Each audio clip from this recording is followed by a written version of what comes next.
So, having looked at your style model and done the annotation and made absolutely sure that you've had feedback on that, so do check Teams that you've had feedback, okay? Don't do anything until you know that your style model is okay, all right? Because it's really hard to kind of fix problems if your style model isn't a good one, like good enough to kind of help you get a good grade. So make sure you've got your feedback, and then it's time to plan your original writing, right? This is the good bit. This is the fun bit, I hope, okay? So before you start writing, you need to think about these few questions, okay?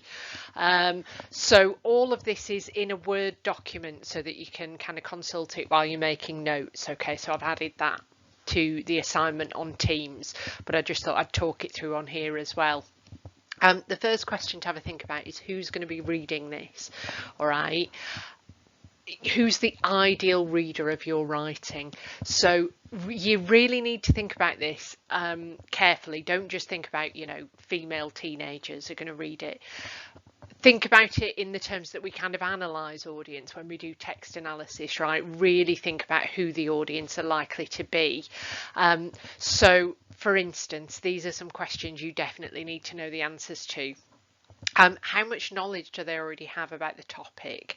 So, for instance, if you're writing a TV review, can you make references to other TV programmes without kind of fully explaining? Can you use field specific lexis without explaining? Let's say if writing a theatre review or a music review. But also think about how educated the audience are. So do you need to use like high frequency everyday language, or will they understand some low frequency, some more difficult words, some more complex words? So think about how educated your audience are going to be.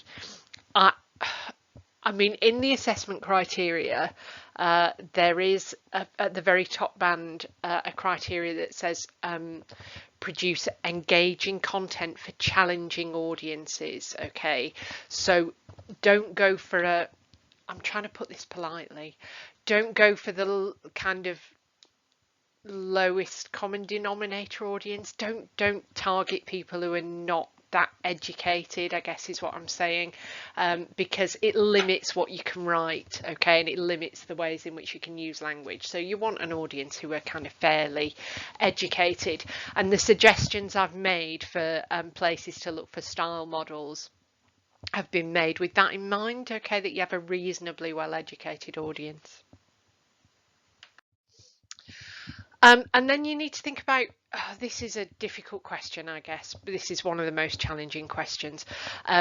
What do you want the readers to kind of come away with when they've read your writing? Okay. If you're writing a persuasive or informative piece like a review or an opinion article, how are you going to persuade them that you're right? Okay, how are you going to convince them to agree with you? So you're going to have to think about maybe using some rhetorical features for that. How are you going to inform them? How are you going to give them the information you want them to have without being dull, without just keep kind of telling them stuff?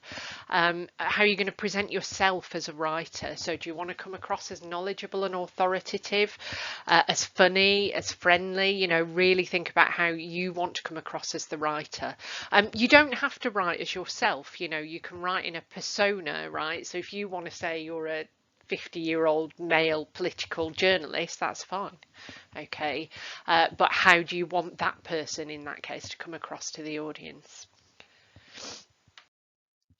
Same thing if you're doing a dramatic monologue. How are you going to reveal character and plot without telling the reader everything? Okay, show don't tell is really important here. So think about showing how the character is feeling rather than telling. Okay, so rather than saying I am angry, have the character say I slammed the door, or I kicked the door frame, broke my toe, or whatever. Don't say I was angry. Show don't tell. So think about how you're going to reveal stuff without explaining it all. Also think about voice here, okay? How are you going to create a voice for your narrator and make them sound like a unique individual, you know? Are they meant to be reliable? Are they telling the truth? If not, how are you going to hint at that? Okay, in the style model that I went through, I gave you the kind of turning point where the reader finally knows that Marjorie understands that her husband is a killer. Okay, before that, she was kind of pretending she didn't know, so she wasn't a very reliable narrator. Look at how that comes up in the text. What kind of person is your narrator? Are they meant to be likable or sly or angry or funny or introverted? You know, really think about how you want them to come across and how you're going to use language to get that across without actually telling the audience what they're like. And linked to everything else is your style model, okay? So linked to those previous questions. What features are you going to use from your style model in your own writing? So look at your annotations.